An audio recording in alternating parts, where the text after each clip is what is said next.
ABP news के साथ है साध्वी प्रीति प्रिवंदा। इनके भी अथक प्रयास रहे थे जिसको लेकर राम मंदिर की आज भव्य प्राण प्रतिष्ठा होने जा रही है। हम इनसे बात करेंगे कि आप कब से जुड़े हुए हैं और राम मंदिर को लेकर क्या कुछ किया जा रहा है। जी, मेरा परिवार विचार परिवार है। मेरे नाना जी पंडित श्रीराम दवे कराची में संघ के कार्यकर्ता थे और माननीय लाल कृष्ण आडवाणी और वो दोनों एक साथ संघ की शाखा में जाया करते थे। तब से ये परिवार आरएसएस से और विश्व हिंदू परिषद से जुड़ा हुआ है। जब मैं बहुत छोटी थी तो नाना जी के साथ महेंद्र नाथ अरोड़ा घर आया करते थे और वो ही मुझे गोदी में खिलाते थे। जब 1990 में ठाकुर जी ने उनको अपनी शरण में बुला लिया तो मन को बहुत धक्का लगा, क्योंकि मेरा उनसे बहुत स्नेह था, बहुत लगाव था। तो उस समय मैं 10 साल की थी।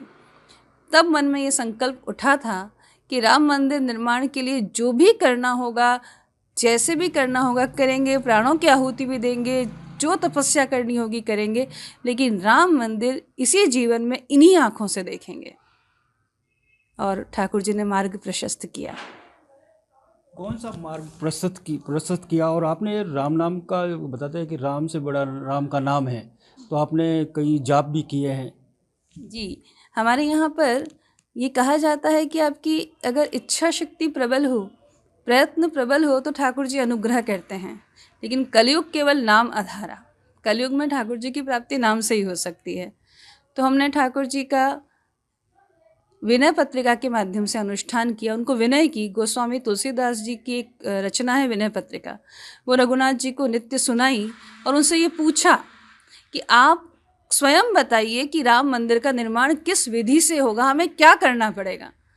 तो ठाकुर जी ने संकेत किया कि जैसे समर्थ गुरु रामदास ने शिवाजी को हिंदवी साम्राज्य का सम्राट बनाने के लिए 13 करोड़ श्री राम जय राम के जप किए, वैसे ही राम मंदिर निर्माण के प्रबल प्रतिबंधक दूर करने के लिए ऐसा जप यज्ञ होना चाहिए, क्योंकि यज्ञानाम जप यज्ञोस्मि। ठाकुर जी के ही संकेत से झांसी के पास है ओरछा, जहाँ राम जी राजा के रूप में विराजमान है, राम राजा सरकार विराजमान है। उनकी सन्निधि में पवित्र ब्राह्मणों के द्वारा 19 मार्च 2014 से 29 मार्च 2014 तक यह जप यज्ञ हुआ कली विजय मंत्र का। और उसके बाद फिर सब लोगों को समावेशित करने के लिए समय समय पर अलग अलग अनुष्ठान हुए। 13,000 करोड़ से भी अधिक जप किए गए, अलग अलग पूरे देश विदेश सब जगह किए गए 2015 में, 2019 में। और अनेक स्थानों पर जब इतना ठाकुर जी को पुकारा गया तो आखिर 9 नवंबर को वो घड़ी आई, तब फैसला आया और अब 22 जनवरी को ठाकुर जी का अर्चा अवतार प्रकट होने जा रहा है। मैं इसे ठाकुर जी का प्राकट्य महोत्सव मानती हूँ। जब ठाकुर जी अयोध्या में इस अर्चा अवतार के माध्यम से प्रकट होंगे तो जन जन के हृदय में भी प्रकट होंगे और ये पूरा विश्व सतयुग की तरफ बढ़ेगा। जिस तरह से भी आपने बताया ये पूरा युग सतयुग की तरफ बढ़ेगा। इस दौरान जिस तरह से आपकी जो भावना थी, उसके दौरान जिस तरह से कोर्ट में केस चल रहा था और कई तरह की विरोध भी हो रहा था, राम मंदिर को लेकर कई तरह सवाल भी उठाए जा रहे थे, उस समय आप किस तरह से सोचते थे? क्या ये राम युग के लिए किस तरह के संकेत थे? देखिए, जब अनुष्ठान करते हैं ना, कोई भी मंत्र की जितनी संख्या का वो मंत्र है उतनी संख्या में जब किया जाता है तो शास्त्र ऐसा कहता है कि वो परिणाम आकर रहता है। या तो वो यज्ञ होता ही नहीं और होता है तो परिणाम आकर रहता है। सिर्फ हमको धैर्य रखना होता और विश्वास, भरोसा। मुझे पूरा भरोसा था। मैंने 2014 में भी आप सब लोगों से, पत्रकार बंधुओं से कहा था कि 2024 में राम मंदिर बनेगा। मुझे विश्वास था कि रिजल्ट मिलेगा। मेरा विश्वास कभी नहीं डगमगाया और उसके लिए जो हो सका, जितने अनुष्ठान और हो सके वो सब उपासनाएं की, क्योंकि कलयुग जो है वो परीक्षा तो लेता है, लेकिन विश्वास दृढ़ रहना चाहिए, ठाकुर जी पर भरोसा दृढ़ रहना चाहिए। इतने लोगों का बलिदान था, इतना खून बहा, इतने आंसू बहे और अब देखिए खुशी के आंसू छलक रहे हैं। ये जिस तरह से ये ऐतिहासिक पल है, अब आप पूरे देश के लिए शताब्दी की पहली दिवाली बनाई जा रही है, तो इस दीपावली के दौरान आप वहाँ पे पहुँचेंगे? नहीं, पहुंचना थोड़ा कठिन है क्योंकि मैं एक दृष्टिबाधित हूँ, तो अपने साथ किसी को साथ में ले जा नहीं सकती। तो मुझे लगता है कि वहाँ व्यवस्थाओं में अपन परेशानी ना उत्पन्न करें और आनंद का क्षण है, तो जहाँ राम जी का स्मरण होगा साकेत वहीं चल कर आ जाएगा। जी, जिस तरह से अभी आपने बताया राम जी का जिसमें मन होगा साके चल के चल कर आ जाएगा। एक बात की जाए मंदिर की जो प्राण प्रतिष्ठा हो रही है इसी दौरान कई विरोधी भी तैयार हो रहे हैं, कई लोग इसका बहिष्कार करने की बात कर रहे हैं, कांग्रेस के कई बड़े नेता भी कर रहे हैं, कई शंकराचार्य भी बोल रहे हैं। इस ये क्या दर्शा रहे हैं? देखिए, क्या है कि सब लोगों को ये लगता है कि ये अनुष्ठान, ये आयोजन बीजेपी का है और वो वोट बैंक का लाभ लेने के लिए सब कुछ कर रहे हैं। लेकिन आप देखिए कि 2010 में जिस समय फैसला हाईकोर्ट का आया था, तब तो बीजेपी की सरकार ना तो यूपी में थी, ना केंद्र में थी। तो अ, अदालत के फैसले से बना है ये मंदिर। बीजेपी खुश हो रही है क्योंकि उसकी नींव हिंदुत्व की विचारधारा पर रखी गई है। हम खुश हो रहे हैं, आप खुश हो रहे हैं। अब यदि कांग्रेस अपने आप को सनातन धर्मी मानते हैं, हिंदुत्व से अगर उनका कोई जुड़ाव है तो उनको खुश होना चाहिए, और यदि ऐसा नहीं है तो आप उनको किसी भी कोने में रख सकते हैं। नहीं, जिस तरह से अभी आपने कहा किसी भी कोने में रख सकते हैं, हिंदुत्व की बात कर रहे हैं, वो जनेऊधारी जनेऊ भी पहनते हैं, कभी जय श्री राम सीताराम भी बोलते हैं, तो उसके बावजूद इस तरह का विरोध है। और ये विरोध जिस तरह से आप बता रहे हैं, ये संकल्प करके ये आपने बहुत तपस्या करके यहाँ तक अब ये कह सकते हैं कि किसी को अपने हृदय के राम का अनुभव हो गया और किसी के हृदय की राम की मूरत अभी तक ढकी हुई है, पर्दा हटना बाकी है। तो हो सकता है उनके हृदय का पर्दा अभी खुला नहीं है, जिनका खुल जाएगा वो पहुंच जाएंगे। पर ये राम जी सबके हैं, ये बात सबको हृदय से स्वीकार करनी चाहिए। और इस बात का बहिष्कार करना, इस बात में भ्रम उत्पन्न करना कि शंकराचार्य जी साथ नहीं है, जैसे मेरी अपनी एक विडंबना है, वैसे शंकराचार्य जी भी वृद्ध हैं, कोई अपनी मर्यादा के कारण अधिक लोगों के साथ चलते हैं। तो परिस्थितियाँ अलग अलग हो सकती है, लेकिन मनस्थिति तो एक रखिए, राम जी के साथ रहिए ना। जी। अब सबसे बड़ी बात है कि आपने एक बड़ी बात बोली थी कि राम से बड़ा राम का नाम, और एक नया नारा आ रहा है, जो राम के काम नहीं आ सका वो किस काम का। इसको किस तरह से देख रहे हैं?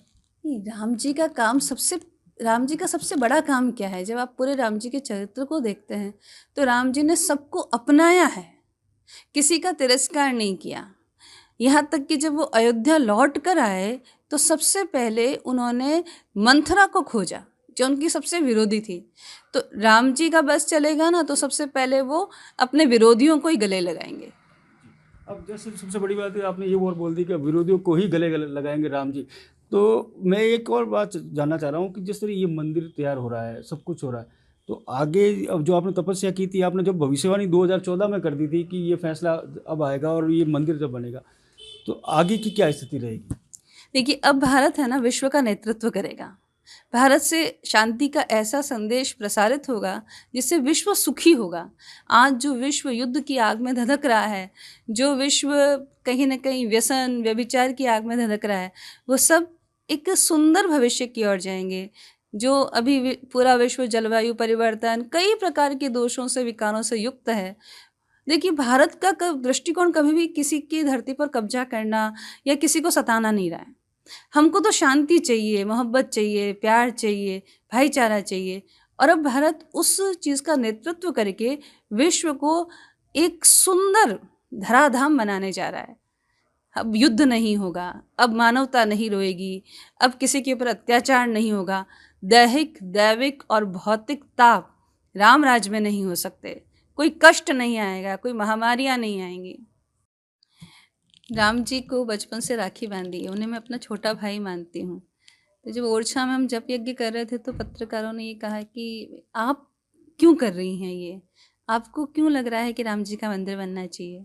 मैंने उनको यही कहा कि जैसे कोई भी बड़ा भाई बहन है, उसको अच्छा लगता है कि मेरे छोटे भाई बहन का घर बने, तो राम जी को मैंने राखी बांधी है, वो मेरे छोटे भाई हैं।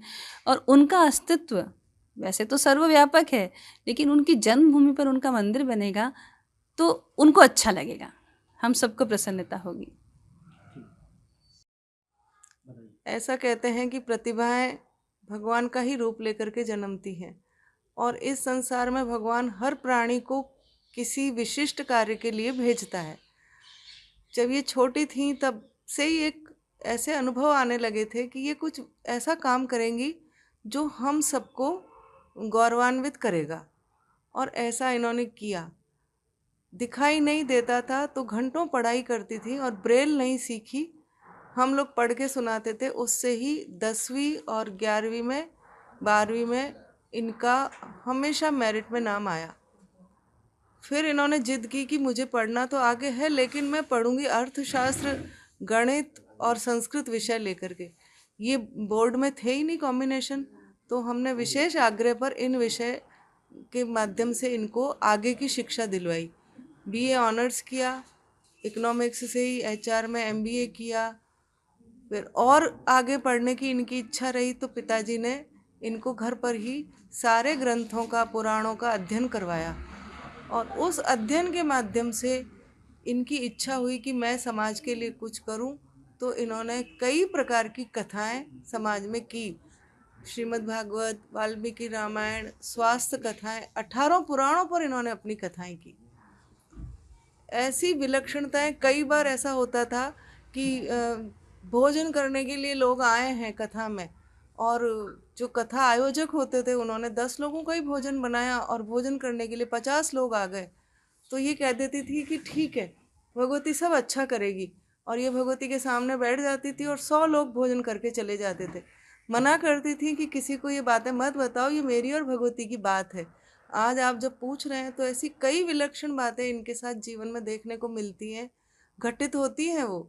और आज भी इनकी दिनचर्या सुबह 3 बजे उठना, 3 से 4 तक ध्यान, और बिना आंखें होते हुए आपने देखा इतना सुंदर भगवान का श्रृंगार करती हैं, भगवती की पूजा करती हैं, अपने कमरे की खुद सफाई करती हैं, अपना भोजन पानी बनाना, जो भी इस प्रकार के कार्य स्वयं करती हैं। और सबसे अच्छी बात है कि इन्होंने श्री विद्या के पूर्णाभिषिक्त होते हुए भी अपने आप को हमेशा समाज से जोड़े रखा। कोई भेदभाव नहीं है इनके मन में किसी को लेकर के, न जात पात, न संप्रदाय। ये कहती है सब हम मानव हैं, तो मानव धर्म को अपनाया जाए। जिस तरह से संन्यास लेने का सोचा, अच्छा पढ़ाई करने के बाद, तो आपको कैसा लगा? उस समय मेरे मन में कुछ भाव आते। इससे पहले पिताजी थे तो उन्होंने कहा कि बहुत अच्छी बात है, समाज को एक दिशा तो मिलेगी इस प्रकार के कार्य करने से। हाँ, ऐसा हमारे शास्त्रों में कहा गया है कि स्त्रियों को संन्यास दीक्षा लेकर के घर नहीं छोड़ना चाहिए। तो इन्होंने वो कार्य किया ही नहीं, क्योंकि भगवान ने इनको नेत्र दिए नहीं, तो ये संरक्षण में ही रही। और पिताजी ने एक वादा मुझसे लिया था कि जैसी चद्दर है इसकी, वैसी ही भगवान के श्री चरणों में जानी चाहिए। इसकी रक्षा और इसकी दीक्षा का वादा तू कर मुझसे। तो मैं हमेशा इनके साथ साये की तरह ही रहती हूँ। क्या नाम है आपका? मेरा नाम जया। सबसे बड़ी बात बता दूं कि ये राम जन्मभूमि को लेकर जब से आंदोलन शुरू हुआ था और भव्य राम मंदिर बन रहा है, तब से लगातार तपस्या की गई। और सबसे बड़ी बात ये है कि आंखों से दिखता नहीं है, लेकिन इनकी आंखों के सामने हर समय भगवान श्री राम रहते हैं। जोधपुर से करणपुरी, ABP न्यूज़।